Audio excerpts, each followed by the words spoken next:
this is Tina with Real Talk. I'm back with you today to talk to you more about the 30-day challenge as I'm addicted to my phone. This is the last day of the challenge, and I am starting it again tomorrow. I am going 60 days. I have not met my goals yet, and so I am going to do another 30 days. I have not set my plan in place yet, but I'm going to tweak it a little bit, tweak my goals a little bit, but I have set my goals. I set my goals for this 30 days to where I can meet them. And I'm going to tell you more about that. I'm going to recap with you more about that and tell you why it's so important that we get a hold of why we are spending too much time on our phones. Today, I was thinking about this morning, talking to my husband about it. I said, you know, this has been quite a month, trying to get myself in balance with my family. And have I met all them goals all the time? No. Have I made mistakes? Yes. Have I struggled? Yes. But I want to say this. With the small steps, it helps and makes you feel like that you are making progress. And that's what it's all about. If you don't feel like you're making progress, you won't complete the 30 days. That's with anything you do. So, I want to tell you the things I've done, tell you how I had my wins, and tell you where my struggles were. My struggles is what I'm going to tell you first, because I want to tell you the wins later, because that's the good part. But my struggles were at nighttime. When it's time to sit down and watch a movie with the family, we sit down and we watch movies at night with our family. And we watch, or we'll watch a show or something, and my son, he'll gather up all of his snacks, and he'll get down in the floor, and he's like, okay, it's movie time, everybody. And we may have watched this same movie like 20 times. And so I'd rather watch my phone is watch this movie another time, right? But I'm not going to tell you I have done it a whole night yet. I haven't done it. I've struggled. But I have realized something. Doing this whole challenge thing is making me aware of how much you do spend on your phone and what you do. And so this made me aware that my son and my husband want to spend time with me. Whether I want to watch a movie or not, I need to sit there with them and communicate. They talk about the movie and what's going to happen or what has happened or what's about to happen. And you know all that because you've seen it 20 times. But that doesn't matter to them. They're watching it again. And they want you to enjoy it as much as they do. So, that is not, I have not done good in that area. It's been a real struggle in that area for me. But I will conquer it. I've realized this is an important time for them, and I will conquer it. The win is in the afternoons. I have been setting my phone down, and I have been cooking dinner, and we eat dinner together, and I don't pick up my phone during that time. So that's maybe a 2-hour period that I have not been picking up my phone during this time. And so to me, that's a win, right? Now, during the day, you may be like me, and you may work off your phone some of the time, or you may just play on your phone part of the time. Well, I do both. So I am trying to be aware now of how much time am I playing versus working. And when I played on it too much, I cut it off. That's a win. Do I do it every time? No, I haven't, but I will. You learn as you go, as you walk through this, you learn, okay, in order not to be married to my phone anymore and be married to my husband and my children, I have to change some things. And you begin to realize, and we all realize this all the time, we don't do it all right. Raising our kids, raising our family, having a good marriage, we don't do it all right. We make lots of mistakes we regret. But God forgives us, and we can move forward in those areas, right? Okay, now I want to tell you a good thing about an adventure that we went on. And you're probably going to laugh at me at all the silly things that happen. But we're on an adventure and we're driving around in the country looking at deer and turkey and beautiful trees and new houses and all that kind of stuff, right? Looking for creeks to play in. And I'm looking at my phone. And my husband's like, can you put the phone down so that we can have some family time? And can you just not watch that while we're out hanging out today? It makes me mad. I'm not gonna lie, it makes me mad, but I'm like, yeah, okay. And I just put the phone down and I'm counting and I'm trying to get myself in a better place. You ever had to do that? You ever had to count to get in a better place? I'm not gonna be mad about this. I'm gonna do what we need to do.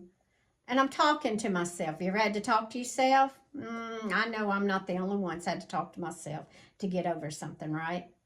So anyway, we enjoyed the rest of our ride, and we came back to our farm, and my husband and my son wanted to ride four-wheelers. So there is no service down there, so I have no phone, right? But most of the time, when I'm there, I pick up my phone, and I am scrolling through it to wherever I can and looking at stuff. I know, right? But Sunday, I did not do that. I did not pick up my phone after we got to the farm. I did not get it out of the car or out of the truck. I left it in there, right? And my son and my husband went four-wheeling. And I got on the lawnmower and started mowing the yard. Now, I love to mow. I'm not good at it, but I love to mow. I want you to know, I got on this lawnmower and I got on there and I sung and I prayed to the Lord. And I just had the biggest time for probably an hour and a half with the Lord while they were playing on the four-wheelers. Nobody was bothering me and I just had the best time.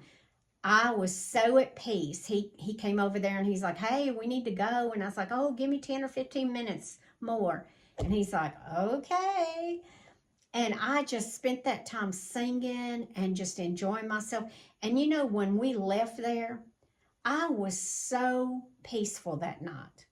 Just from enjoying my time with the Lord, my time just singing and riding on that lawnmower. And I can't sing good. But I sung to the Lord anyway. And just peaceful, guys. I'm telling you, it was peaceful. And I realized a couple of things during this challenge. I remember one night I was watching, I want to say Facebook. And it was just a lot of negativity on the Facebook. Just a lot. And I'm thinking, gosh, it's a lot of just negative stuff on here tonight. And I don't know, it made me kind of anxious and made me kind of upset. And I'm thinking, you know what? This is what I realized. Some of this stuff that we watch on Facebook or Instagram or TikTok or wherever you are, whatever X is toxic. It's toxic to us, and we should not be watching that. That is going to alter how we feel that night or that day when we're watching stuff like that. And I realized, okay, I'm going to have to back up and pay attention like to what I'm watching. I feel like I've gotten sucked in to this cycle that I didn't even know how toxic part of it was. But let me tell you, this thing is toxic sometimes. And I took a whole week, guys, and did not watch any Facebook. I fasted it for a whole week. enjoyed every minute of it. I did not miss it at all. Did I watch other stuff like Instagram or TikTok or YouTube or something? Yeah, I did. But it was good stuff. It was positive stuff. It was stuff that, made you fun, made you laugh, made you feel good. Not all this negativity. And I had not realized after all this time that I've been watching and looking at Facebook for years. But for the first time in my life, I realized how toxic it can be. Now that I've realized that after this week of being off of it, now when I turn on Facebook, if I see the negative stuff, I either delete it or I just keep scrolling. I don't even look at it because I'm not going to entertain that thing anymore and make myself uncomfortable or feel anxious. And that could be one of the reasons that people are having anxiety and depression. It's because they're listening to all this negativity. And so I would just pay attention. If I were you during this time, be very aware of your habits, what you're doing, what you're not doing during this time. And that way, you might want to change a few things along the way yourself. And I want to tell you about going to eat. We went out to eat, and I picked up my phone like normal, sitting there waiting for our food and waiting for, them to come and bring me something to drink. And I'm scrolling through it, and I thought I got to put it down because he's going to fuss on me. And he would have. And so I put it back down. And every once in a while, I would look at it, because if I look at it just for a minute, he don't say anything. But if I sit there and I keep doing it, he's going to say something to me. So I was trying to be very aware of what I was doing. And I got to looking around, and I was noticing people all over the restaurant had their phones, the husband and wife, or girlfriend and boyfriend, whichever it was, old man, old woman, and they were scrolling through their phone while they were waiting to eat. Now, I didn't see anybody eating and watching the phone. But everybody in there, while they were waiting on their food, was scrolling. They were not taking the time to communicate to each other, talk to each other about things that you need to talk about sometimes. There was none of that going on. Like just in enjoying each other's time, enjoying being with the other person. There was none of that going on. So I started engaging in conversation with my husband, and he's looking at me like I'm crazy, because normally I'm looking at my phone with him. But I start talking about things and all, just everything. And he's like, "What is wrong with you today?" And I said, "Oh, I just wanted to talk to you." And he's like, "Yeah, okay." But I didn't tell him then, but I told him later. I'm doing this, I was just kind of doing an experiment, I guess, to see. And it was awkward. It was awkward trying to talk to him when I'm so used to watching my phone. How crazy is that? This is somebody I've been married to for a very long time, and it's awkward? Come on. Well, see, this is how you feel. This is why your marriages don't last. This is why your, communication skills have broken down. It's because you're not communicating with the person that you want to be with. You want to be with that person, but you're not communicating. You're communicating with your phone. Your phone is your first love, not the person you're sitting across from. So today, begin to take a look at yourself. Look at your life situation, and say, how can I change this to make my life better, to make my life better with my marriage and my wife, my kids? How can I change me to make things better? And if you want to take this challenge with me, start today by putting a little plan together and a little thing of wins together, what you want to win during this time. And tomorrow, start doing those things. For 30 days, Let's break this cycle where that we are in control of our phones and not our phones in control of us. That we won't be sucked in anymore. That we will watch the phone when we want to. Not every few minutes when it tells us to, but we will watch it when we want to. Take your power back. This is Real Talk Tina. Thank you for joining me today.